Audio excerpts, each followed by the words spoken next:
Hello every one, ഞാൻ ചെറിയൊരു information പറയാൻ വേണ്ടിയിട്ടാട്ടോ വീഡിയോ ചെയ്യുന്നത്. നമ്മൾ ഫെബ്രുവരി 1 ഒരു വെയിറ്റ് ലോസ് ചാലഞ്ച് സ്റ്റാർട്ട് ചെയ്തിട്ടുണ്ടായി. കുറേ പേര് അതിൽ പാർട്ടിസിപ്പേറ്റ് ചെയ്തിട്ടുണ്ടായി. 1 മന്ത് ഡയറ്റ് പ്ലാൻ എല്ലാവരുടെയും മെയിലിലേക്ക് ഞാൻ പേഴ്സണലൈസ്ഡ് ഡയറ്റ് പ്ലാൻ അയച്ചു കൊടുക്കുകയാണ് ചെയ്തത്. ആ ഡയറ്റ് അനുസരിച്ച് ഒരു മാസം നോക്കിയതിന് ശേഷം മാർച്ച് 3 റിസൾട്ട് അപ്ഡേറ്റ് ചെയ്യാൻ പറഞ്ഞിട്ടുണ്ടായി. കുറേ പേരൊക്കെ റിസൾട്ട് അപ്ഡേറ്റ് ചെയ്തിട്ടുണ്ടായി. എല്ലാവർക്കും തന്നെ ഒരു 3 മുതൽ 5 കിലോ ഒക്കെ വരെ കുറഞ്ഞവരുണ്ട്. ചിലർക്കൊക്കെ 2 കിലോ കുറഞ്ഞവരൊക്കെ ഉണ്ട്. അപ്പോൾ അത്രയും നല്ലൊരു റിസൾട്ടാണെന്ന് പറയാം. കാരണം ഒരു മാസം കൊണ്ട് ഒരു 2 കിലോ കുറയുന്നതൊക്കെയാണ് ഹെൽത്തിയർ ആയിട്ടുള്ള വെയിറ്റ് ലോസ് എന്ന് പറയുന്നത്. പിന്നെ ഞാൻ അയച്ചു കൊടുത്ത ഡയറ്റ് പ്ലാൻ എന്ന് പറഞ്ഞാൽ അത്ര കഠിനമായിട്ടുള്ള ഡയറ്റ് പ്ലാൻ ഒന്നും ആയിരുന്നില്ല. എല്ലാവർക്കും നോക്കാൻ പറ്റിയ സിമ്പിൾ ആയിട്ടുള്ള ഒരു ഡയറ്റ് പ്ലാനുമാണ് അയച്ചു കൊടുത്തത്. അപ്പോൾ അത് വെച്ചിട്ട് തന്നെ ഇത്രയും നല്ലൊരു റിസൾട്ട് കിട്ടുക എന്ന് പറഞ്ഞാൽ അത് വളരെ വലിയൊരു കാര്യമാണ്.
വൺ മന്ത് കൊണ്ട് തന്നെ പലരുടെയും വെയിറ്റ് കുറഞ്ഞിട്ടുണ്ട്.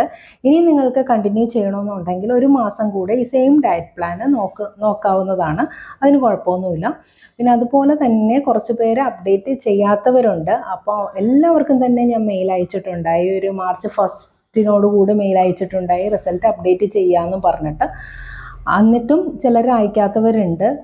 ഡയറ്റ് എടുക്കാൻ പറ്റിയില്ലെങ്കിൽ അതിൻ്റെ റീസൺ എങ്കിലും കാണിച്ചുകൊണ്ട് ഒരു മെയിൽ അയയ്ക്കുക. എന്നാൽ മാത്രമേ നമുക്ക് അറിയാൻ പറ്റുള്ളൂ. ചിലർ പറഞ്ഞിട്ടുണ്ടായിട്ടോ, പനിയായിരുന്നു മാഡം, അതുകൊണ്ട് കണ്ടിന്യൂ ചെയ്യാൻ പറ്റിയില്ല, ഇപ്പോൾ സ്റ്റാർട്ട് ചെയ്തിട്ടുണ്ട് എന്നൊക്കെ പറഞ്ഞിട്ടുണ്ട്. അത് ജെന്യൂൻ ആയിട്ടുള്ള റീസൺ ആണല്ലോ. അപ്പം അങ്ങനെയുള്ള കാര്യങ്ങൾ ഉള്ളവരാണെങ്കിൽ അതെങ്കിലും വെച്ചിട്ട് മെയിൽ അയയ്ക്കുക. അപ്പോൾ വെയിറ്റ് ലോസ് ചാലഞ്ചിൽ പാർട്ടിസിപ്പേറ്റ് ചെയ്ത എല്ലാവർക്കും താങ്ക് യു.